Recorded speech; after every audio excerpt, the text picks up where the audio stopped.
Welcome to Kalkine TV. Today we're discussing trend lines. While conducting technical analysis, an analyst comes across many tools and indicators with which he or she can enhance his or her analytical skills.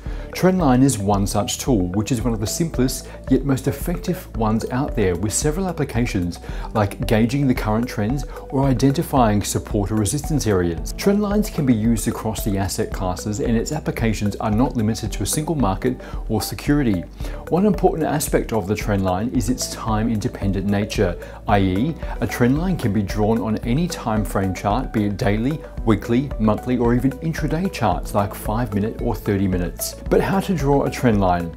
Drawing a trend line is quite simple, but a few minor mistakes may lead one to draw a completely wrong trend line. The primary requirement for drawing a trend line is the existence of a trend, without which it's practically impossible to draw a trend line. An example of which is a sideways market or a range-bound market. Now, with two kinds of trends, uptrend and downtrend, there are two kinds of trend lines to mark each of these. Let's look at the first, an upward trend.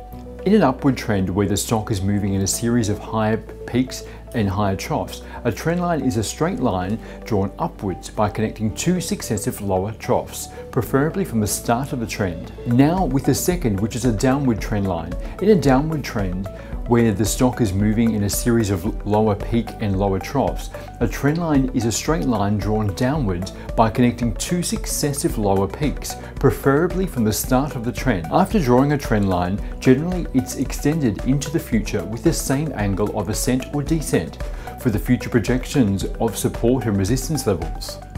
Well, I'm Dean Mitchell reporting for Kalkine TV. Thank you for watching, and please stay with us.